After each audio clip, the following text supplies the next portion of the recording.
everyone, this is Claire and today we're going to cover Parktown Residences. By the time the video has launched, I think it will be post-preview already. So then you have transparency to the prices and then you can make a better informed decision. But right now what we're going to do is we're going to analyze the layouts, we're going to analyze the unit types, and we're going to answer some of the questions that people might have been asking, right? While Tampines is a mature estate, Tampines North is a relatively new estate. So will it draw good demand in the future? That's one question. The other question is some people really love integrated developments because they enjoy the convenience of having a mall downstairs and all that. But what are the pitfalls in investing into integrated development? Is it worth paying a little premium on top of the surrounding properties for an integrated development? The other question is, do integrated developments always do well? Or if you're buying this for investment, kind of like a 3-year to 5-year kind of timeline, is this the best option you have?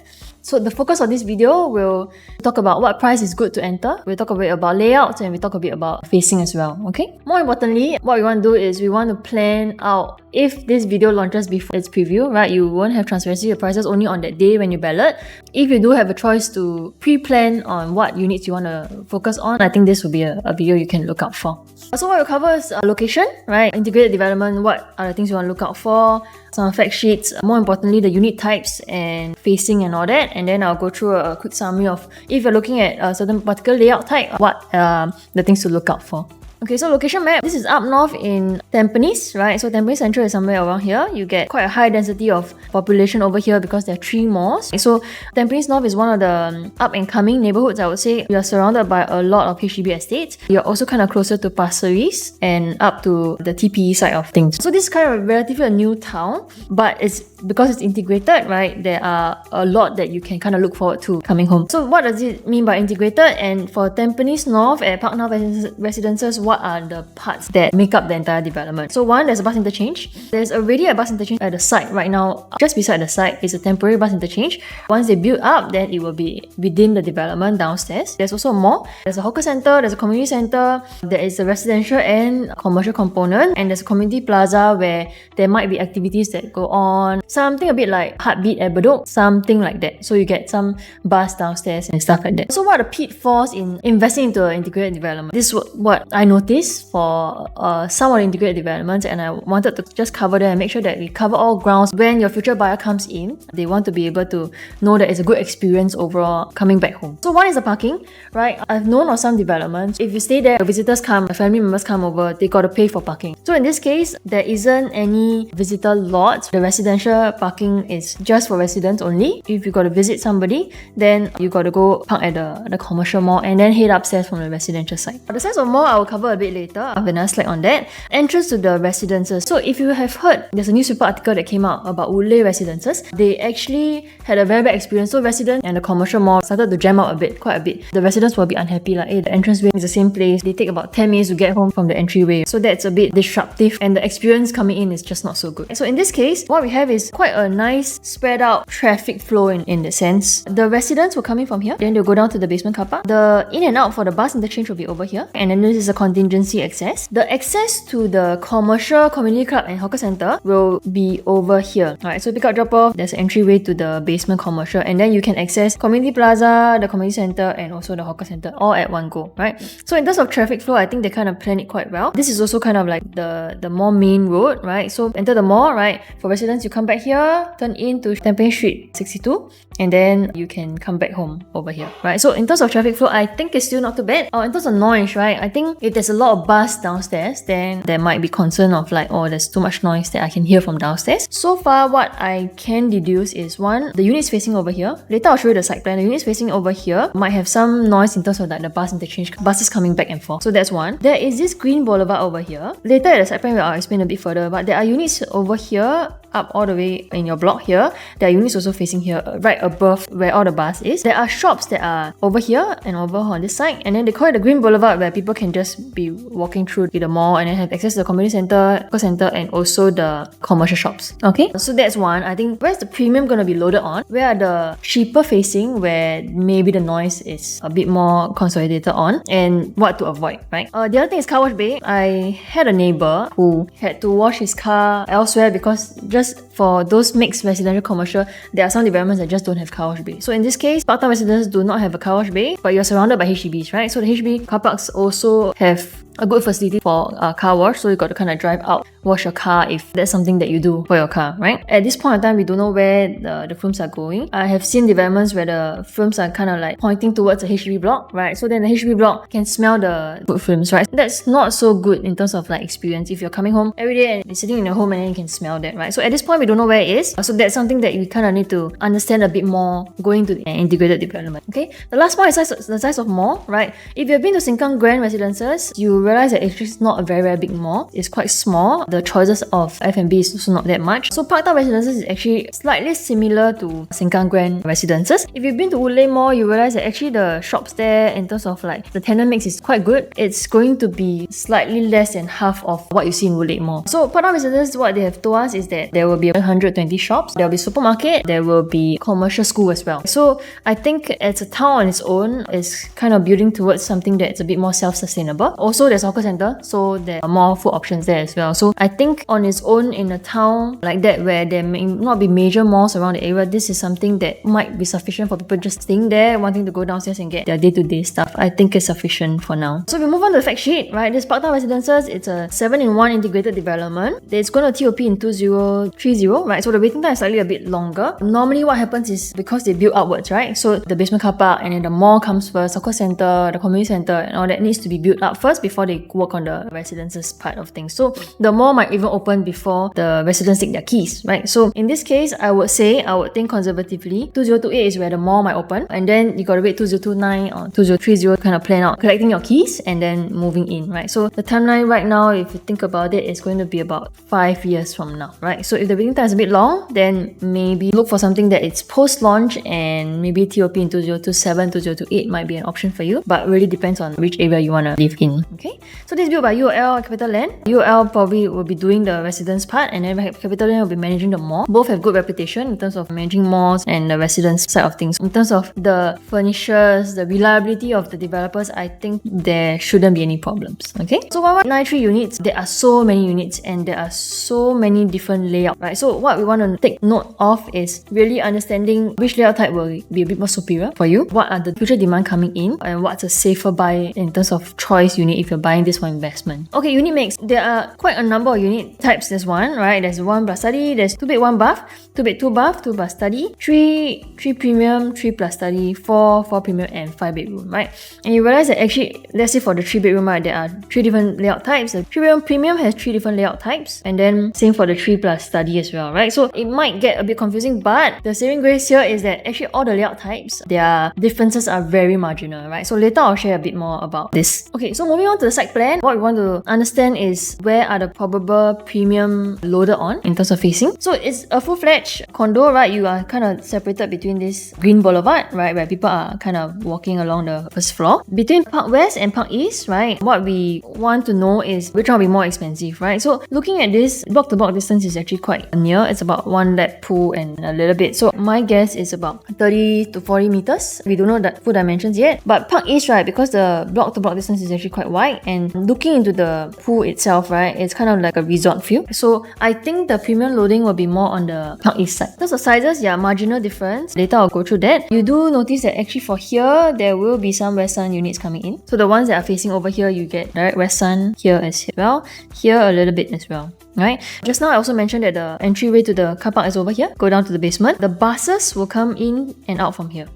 Right? So if let's say you're on second floor here, more than likely you'll hear the buses traffic in and out, right? So just something to look out for and something to notice. Okay, the most expensive view will likely be the ones facing inside in Park East, followed by the ones facing inside in Park West, and then the rest here are like HDB sites. Right now is a bus interchange, but they're zoned as residential as well. Over here, there's also empty plot of land, also zoned as residential, and then here is also HDB. Right, so in the outer views, you don't expect to see much of a view. That's why I think that the premium loading will be mostly in the inside facing. So what I want to pay attention to mostly is really understanding where's the premium, how much is the premium, what's the difference like, and the price point that you enter to, especially for investor point of view. Okay, so this is the elevation chart. Just something to take note. The 1 plus study has 506 square feet. The one that is 463 square feet, right, there are only 1, 2, 3, 4 units, right? So we're not going to go through that. That's really like a minority. We will go through the 1 plus study at 506 square feet, and then what's from an investor point of view, what makes sense for you in terms of the rental yield, right? Because if you're buying a 1 bedroom, more than likely you are buying this for investment. So you see that the 3 3-bedroom premium layout alone has quite a number of layouts, but don't worry, it's very marginal, the differences. So I'll share that with you later. Because there's so many floor plans and so many different units, right? You want to be able to understand which one is going to give you the best in terms of when your future buyer comes in, right? They will feel like, okay, wow, this is something I'll pay a premium for, especially if entering the unit, you're already paying a 5% premium. Okay, so I want to talk a little bit about this theory of harmonization. Let's lay out pre-harmonization and post-harmonization, right? What's the difference? The pre-harmonization part, you realize that the bigger the size that you buy, the lower the PSF. But now post-harmonization, right? The smaller the size you buy, because the sizes are getting smaller, the square footage that you buy into, right? It's exactly the floor area that you're buying to, so they don't count the aircon ledges and all that. Right now, what we see, the smaller the size, the higher the per square foot. So today, if you look at Lentor Mansion, post-harmonization is the first harmonization project in Lentor. Your 3-bedroom at 904 square feet can go as low as 1.9 million. But on a per square foot basis, it's about 22xx to 23 square foot. Just for context, actually, Lentor Modern, when they launched at time, it was about 1,009 to 2,000 per square foot. Then we compare, let's say, Lentor Hills, which is kind of in between launch after Lentor Modern. Lentor Hill Residences, their 3-bed, 990 square feet, is also at about 1.9 million. And the per square foot in this case is about 2,000 range. So ultimately, what we want to talk about, we want to say that, okay, I want to buy a property and I'm buying based on per square foot. I want to be able to earn a higher per square foot, basically. But today, if you look at Lentor Mansion at 1.9 million, also 904 square feet, what's important for the future buyer coming in? One, what's the content that I buy? Two, the usable space good and suitable for my family or not? So today, just taking these two layouts aside, pre-harmonization, post-harmonization, you get a smaller size but the same quantum, per square foot is higher, or you get a slightly bigger size on paper at 2,000 per square foot. Today, if you compare Grand Diamond, 3-bed, 1098 square feet, transacted at 3.758 million. Your Emerald of Katong, they are similar layout, a 3 plus study as well, 3 plus flex. This is a 3 plus flex, and then this is a 3 plus study at 990 square feet. The quantum in that sense, this is 2.785 million. This 3-bed study at Emerald of Katong is went as low as 2.4 million, right? So in this case, today if I want to sell Grand Diamond at 3.2 and I want to sell EOK at 2.9 million, the down payment difference between going for Grand Diamond 1098 versus EOK at 2.9 million, I make the same amount of profit. This difference is actually about 100k. So in the world of post-harmonization, what we want to look at, I think the main thing we want to look at is 1, usable space, and 2, quantum. Because for future buyer coming in, if I come into Emerald of Katong 990 square feet, it feels the same as the 1098 square feet at Grand Diamond. I don't have to pay additional 300k more for Grand Diamond. My down payment is easily an additional 100k kind of savings, right? Then I would rather go for Emerald of Katong, considering the locations are quite competitive. Both are also quite near MRT. So ultimately, when we look at a huge bulk of HDB upgraders coming into your cluster, right? Whether it's Lentor, whether it's Grand Diamond or the East Coast, we want to look at more of quantum instead of per square foot, because it's all about affordability and the usable space that we want to look at. Right? So these are the two things that we want to consider in the world of looking at harmonized and non-harmonized projects. Next time, both will come into the resale market all together. So what I want to say is, one, is quantum more important because PSF will not be so much of an accurate way to look at prices again. The other thing is space. If the space is sufficient and it's both as usable and it fits your family. And then the third thing is affordability gap is actually more important. So moving on to this, actually all the projects that we see, most of them, unless they're onboard projects, they're all post-harmonization. So we want to look at sizes and prices a bit differently now today. Okay, future demand. So the way we look at this is there are a couple of private coming up. What I mean is Parktown Residences, 1,193 unit. We have both Clement and Oral. Oral's launching soon, and they will be privatized in the next 8 years, right? Once they build. So we want to understand where the future demand is coming from and what's the risk of you entering and at what price you think that it should cut off, because if the price that you enter into Oral versus you enter into Parktown is a bit too wide, right, then people might go for Oral instead. And the people for Oral will likely make more profits as a first owner. But of course, you know, for ECs, you may not be eligible for it. That's why we want to compare gap between the two. If the gap between the two is not that wide, then I think it's still worth to enter, especially when you know that there is a slight premium in entering in the integrated development. In future demand, right, you're kind of surrounded by all HDBs here, here, HDB here, HDB here, and also another site here and here to be developed. What we are looking at in the Tampines estates, total actually we are looking at 14 times of Parktown in terms of the units available, right? So if we just have 20% of them upgrade to Parktown, for example, right, then I think the demand can be quite strong. Let's say 20% of them upgrade, right? You're really looking at quite a number of households looking at your unit already. So the next question is, do integrated developments always do well? So this is the latest one that I can kind of pull out that is a bit of a good reference, right? Park Colonial and Woodleigh Residences. Woodleigh Residences is a mall downstairs. Park Colonial is just opposite it, right? So once you get down to the MRT, you cross the road, you can get to the mall. So if you look at Woodleigh Residences, actually the entry price is slightly lower than what Woodleigh Residences launched for. But if you look at the growth from over the years, right, actually Park Colonial's growth is actually a bit higher than Woodleigh Residences. So at this point, we also want to talk about this thing called affordability gap, where I've talked about in my previous video as well. Today, if let's say Orwell is launching 1,004 square feet at 1,007 PSF, which is kind of the indicative we're looking at right now, is at 2.38 mil. And if Parktown launches same size, let's say at 2,001 per square foot for a 4-bedroom, the entry price is 2.94 million, right? So this one, we're looking at almost a 600k difference. In future, when the development is built, Orwell will definitely be able to make a bit more profit than you coming in Parktown, because then you will need to sell at, for example, 3.2 million or 3.3 million to make a decent profit. But Orwell for a 4-bedroom, you can easily make a good 500k profit in this case. So in terms of entry price, when you talk about affordability gap, the down payment that's required for this kind of difference is also about 150k. For us to see our future HDB upgraders coming in, they likely want to be able to pay out less cash. So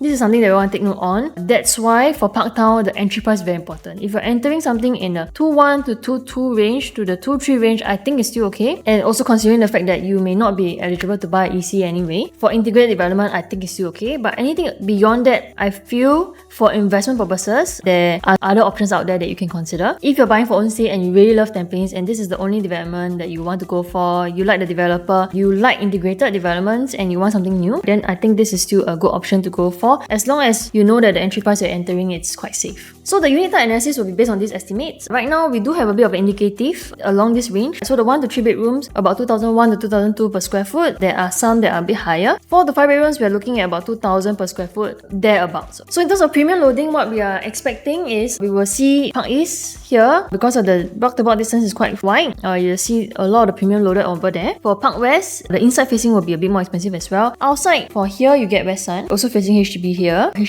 and also HDB over on this side, future developments coming up. This one, there might be some noise coming in from the bus interchange. So the outside facing ones are maybe not so favorable, but if you do have a budget, then there are some options you can consider. If I were to choose, just looking at the side plan on its own, let's say here versus here, I will go for this one instead, because for Western units, they may not be as favorable. Even if you are on a higher floor, actually the sun exposure is quite high. So I think if, let's say for this one versus this one, I will definitely choose the ones over here. So just an example, we will run through the layout types right now, and then I will kind of zoom in a little bit more on the facing later. So 1-bedroom, this is the 5061 plus study. The layout, I wouldn't say that it's anything unconventional. You still have a dining area for you to place your dining table. The study can double up as a walk-in wardrobe, or also a study or a little bar as well. In terms of the where they are kind of planted, right, they're kind of all planted in the outside here. So I would think the ones that are inside facing over here, you get a bit of a view that would give you a more premium, I would say. In terms of price, for us to enter something at 1.1 to 1.2, I think at 1.1, the rental yield that you see is still quite safe. 1-bedroom rental demand, if we compare Treasure at Tampines, Coco Palms, they are around the high 2s to 3 range. In this case, your rental yield is about 2.9%. So I would say it's quite reasonable. If let's say you have a budget of 1.1 mil, for example, 1.15 mil, at this kind of rental you get 2.9%. I think it's still pretty decent. It's just that in terms of exit, it might be a bit hard because the people coming in for 1-bedroom rental demand in the east area is not that high. But rentability, I think no problem. You should be able to get something decent. But it reaches to 2004 and you don't have any choices anymore. It reaches to 2004 to 2005 per square foot at above 1.2 million. Then maybe something to consider would be 2-bed 1-bath. So for an additional 50k, what you get is additional bedroom. You got a longer kitchen. You also got a dedicated dining area where you don't really kind of face the master bathroom. So I think this layout will be much better. If you can enter something in the 2001 to 2002 range, I think it's still reasonable. And of course, for a 2-bed 1-bath to a 1-bedroom, there will be some rental difference. So for a 2-bed, 1-bath, in terms of rental demand actually is above 3 really. If you look at Treasure at Tampines, DNS, they are on a 3 to 3.3 million range, right? So that puts your rental yield at about 2.8%. So putting in a little bit more for rental yield for a good 3 years, I think the 2-bed, 1-bath might make more sense. So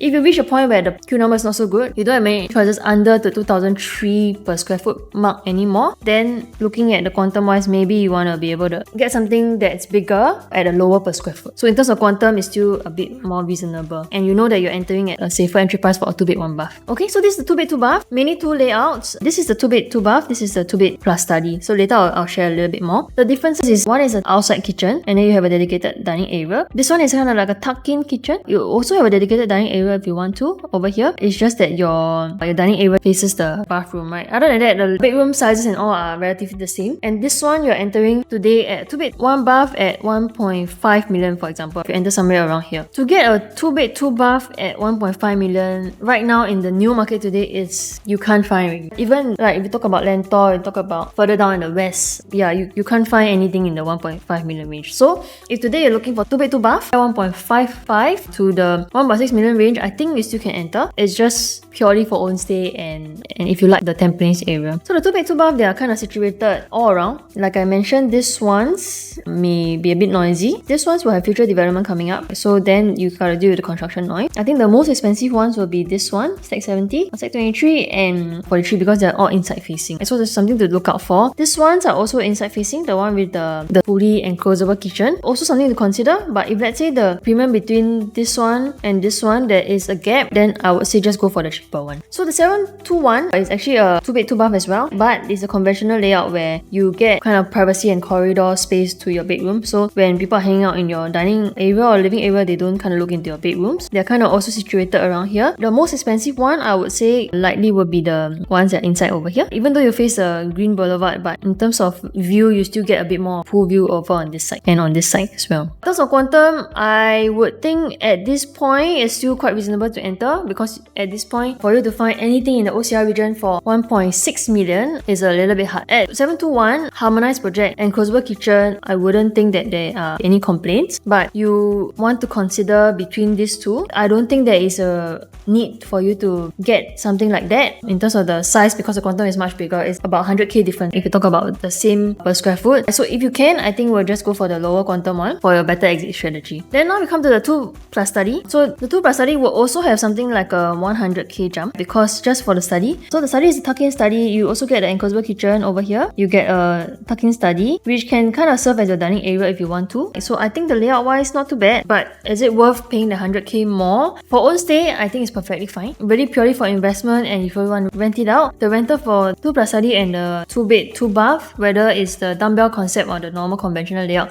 it won't make much of a difference. So if you're buying this for investment and you just want to rent it out, I think the one you want to look out for is really save entry price over here and go for something that's hopefully under 1.6 million. In terms of where they're situated, the inside facing one here will have the premium, because the block to block distance is actually quite wide over here as well. So it's quite nice that they actually put some 2 bedrooms over here. So people who really want to buy for own stay, they want to enjoy the space, then this might be something that they're willing to pay a bit more premium instead of facing the HDBs outside. Okay, now we come to the 3-bedroom. The layout is almost about the same. The differences is mostly in the foyer area. So the length of the kitchen roughly the same. This one is slightly bigger. The 947 is slightly bigger, and they have a bedroom on the dumbbell layout. This one is about the same size as this. The difference between the 926 and the 936 is really the foyer area. So this one is a bit longer, this one is a bit shorter. Coming in at the quantum of below 2 million, actually for 3-bedroom, below 2 million in the OCR region, because the inventory is quite low right now for 3 bedrooms, I think it's still quite a reasonable amount to enter into. Layout wise, I would choose 926 here, 936 instead of 947. Even though you get a bit of a longer kitchen and you got a dedicated yard area, but the dumbbell concept with the bedroom 2 on this side will make the whole living space a bit smaller. So I would rather have this corridor space, and then it's kind of like dedicated. My visitors don't come and look into the bedroom as well. So in terms of space, the bigger one will feel a bit more compact. So I think anything below 2.2 for integrated development is still quite a safe and good buy, because at this point in time you will not likely be, unless you go for the resale market and you want to capitalize on the first mover advantage, you likely cannot find much options in the market now. So we talked about affordability gap earlier just now. We talked about affordability gap in the Clement as well, in the Alta area. Alta, you are seeing some 1 million from HDBs right now in the Clement estate. But for Tampines, right, what we're looking at for from HDB, the likely sale price is about 850. 350k. You might have purchased the unit a little bit cheaper at about 300k. So estimated proceeds will be about 680k. For me to buy Parktown compact 3-bed, I come in at 2.1 million, for example, somewhere around this range. I want to be able to make a 400k profit. The down payment that is required will be 720k. So in this case, for your future buyers, you need to top up about 40k to be able to buy your unit. In terms of investment, we're looking at purely a compact 3-bed for HDB upgraders, then the expectations of the profit might be a little bit lower, right? So instead of looking at 400k, if you look at something in the 320 to 350k range, I think it's still okay as long as you enter somewhere here. But of course, you can have a chance to enter somewhere around here. I think it's still quite a good buy for you to be able to exit with decent 400k profit. I think it's still good. So here I would say the entry price is the most important. This is kind of like a mid-rise development. You don't have to go so high unless you're saying that, okay, this is a high-rise development and you're paying an additional premium for the view.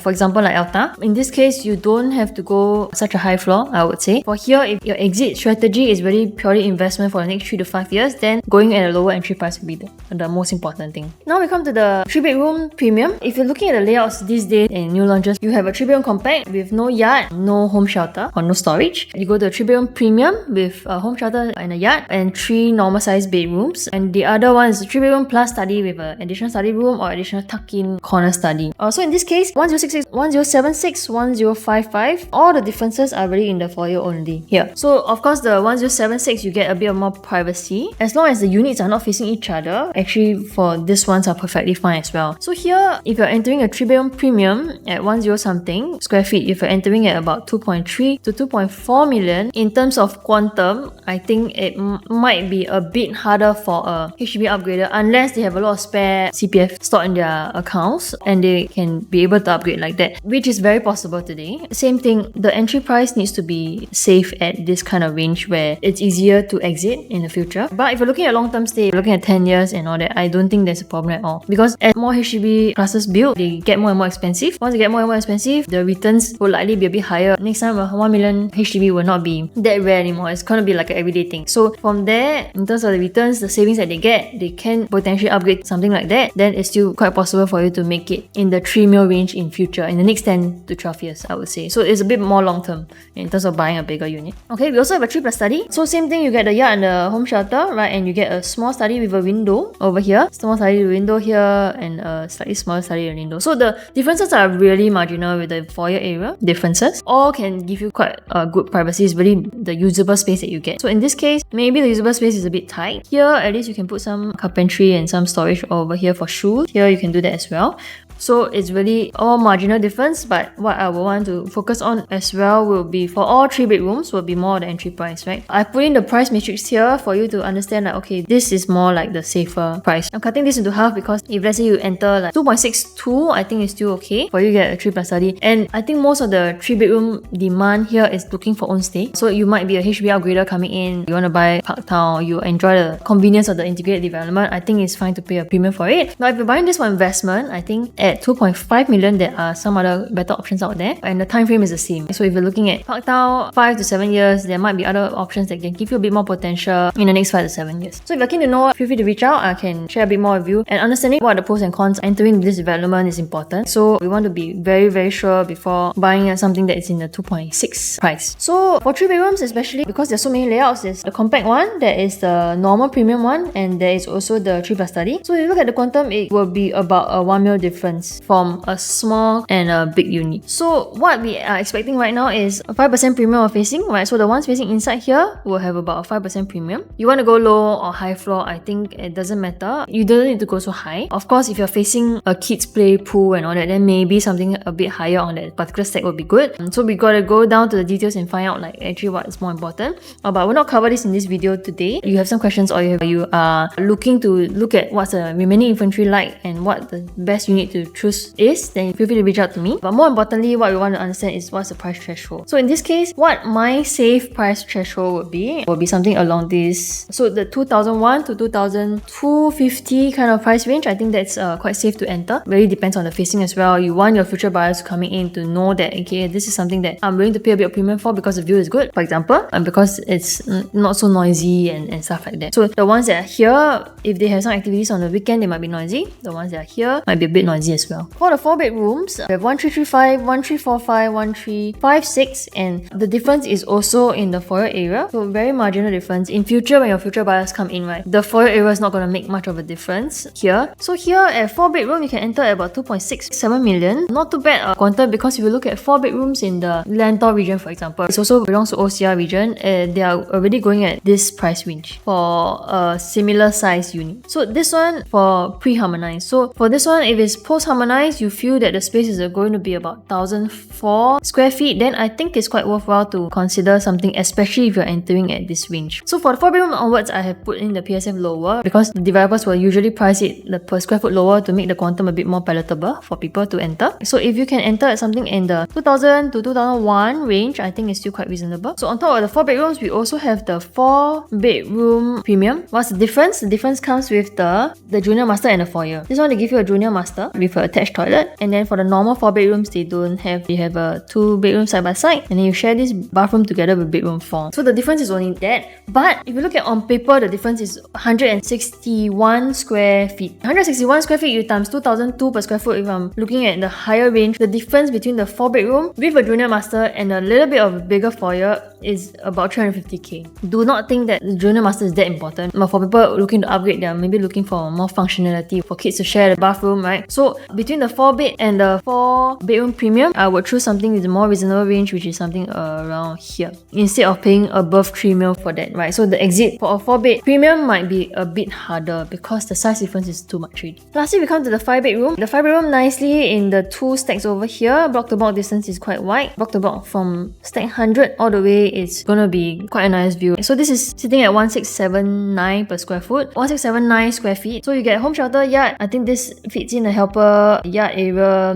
very well. Functional. You got a walk-in wardrobe over here. You got a junior master with an attached toilet, and then you got 3 other bedrooms over here. I wouldn't call this very much a landscape living dining area. A landscape living dining area will mean that you can put your living and dining at the same length, but in this case, they're giving you quite a big dining area over here. So in terms of coming in, it's actually quite welcoming. For 5 bedrooms, some people will be like, hey, why is there no private lift? I believe, let's say for East Coast, 5 bedrooms may be a little bit more important for you to get a private lift. But for example, East Coast, they give you a multi-story car park, then it might be a bit of like, some people buying 4 bedrooms, 5 bedrooms may not really like it. But for Tampines, I think without a private lift is fine. People looking for 5 bedrooms and willing to pay a quantum like that, and let's say up to 4 million, we're really looking maybe more of a functionality. But my concern for 5 bedroom is, yes, there are only 2 stacks, so the supply is not that much, but for you to be able to exit fast will be hard. At 3.3, even at this price, there are 4 bedroom options freehold that are safer in terms of exiting in the next 5 years. I wouldn't think that the 5 bedrooms will move very quickly because the quantum is quite high. Let's say if I enter at this price, top floor for example, right, I want to be able to exit at 4.1 million, it will take a while for you to exit. So if you're looking at 5 bedrooms versus 4 bedrooms just purely for investment, maybe you just need a 4 bedroom at this point in time, I would say go for 4 bedroom, safer entry price. But if you're looking for investment, 4 bedrooms here at Parktown, there are other options that are safer and may give you better returns in future in the next 5 years. So something to look out for. For Parktown wise, I will go for 4 bedrooms versus 5 bedrooms just purely for investment. I foresee that the 4 bedroom amount of profits that they earn versus the 5 bedroom gross profit that they earn, it might be about the same. So my point is here, size is big, quantum is high, exit may not make sense from an ROI perspective. That's why if you talk about 4 bedroom, 5 bedroom, the gross profit might be about the same. So your ROI for the 4 bedroom might be a bit stronger. And the future demand coming in will be tough to come by. Because trying to exit here at 4.1 million at Tampines, it's a little bit hard unless somebody coming from a landed property has a lot of spare cash flow, just wants to stay in Tampines. Okay, quick summary. So 1 bedroom, go for lowest entry for better use. The reason is because at 1.1 million today, even in the Lentor area, 1 bedrooms are going for 1.3, 1.4. In the East Coast area, it's going for 1.4, 1.5. If you really just want to enter into something for rental use purposes, then 1 bedroom here at Tampines should give you good enough demand because you're kind of in the center of everything, right? You got Pasir Ris, you got the airport, you got quite a good blue-collar workers around coming to rent this place, okay?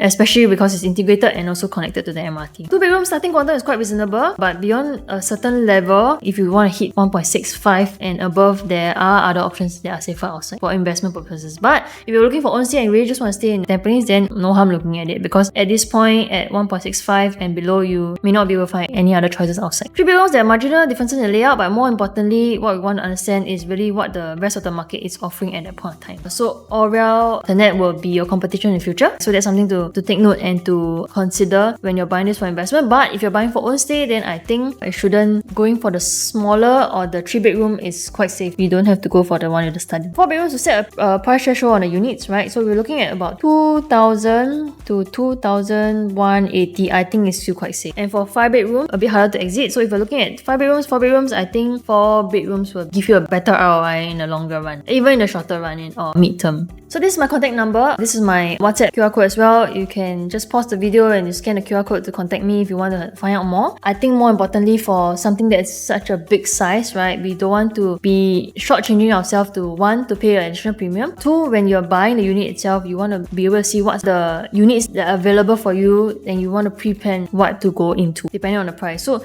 once this video is launched, the preview should be out already. So you have the transparency of prices. So that's good. I recently bought a BOC project as well, and I can understand looking at the prices and even shortlisting 20 units, for example. It can be nerve-wracking because you have a queue in front of you. There are units that are moving all the time, but there are price gaps and price differences that you may not notice at that point of time when you're looking at the elevation chart. So it can be extremely stressful, and I understand. So if you're looking for something that post-launch inventory, that's something to consider purely for investment 3 to 5 years time frame, or you're looking at entering one of the new launches coming up, I will be doing the analysis for most of the upcoming projects in 2025. So you can look out for them. I would say right now, since November, we had Nava Grove, Trump Park, EOK, and a lot of people are running on the hype and putting in the balloting ticket and all that, and hoping to get a good ticket so that they buy a good unit. And the hype might have caused some people to enter at a higher per square foot. For example, if you're looking at the only one unit left at 3,000 per square foot, and because there are people waiting behind you, you decide to go for something like that. But then after the preview period, products that are still available in the market that you may not have kind of noticed after the launch, could be a 1 year ago kind of launch. So there are other options in the market. So my tip is, do not get hyped up too much with the demand coming in, but making a right decision is more important for your future and your future planning and what fits into your retirement in the future. So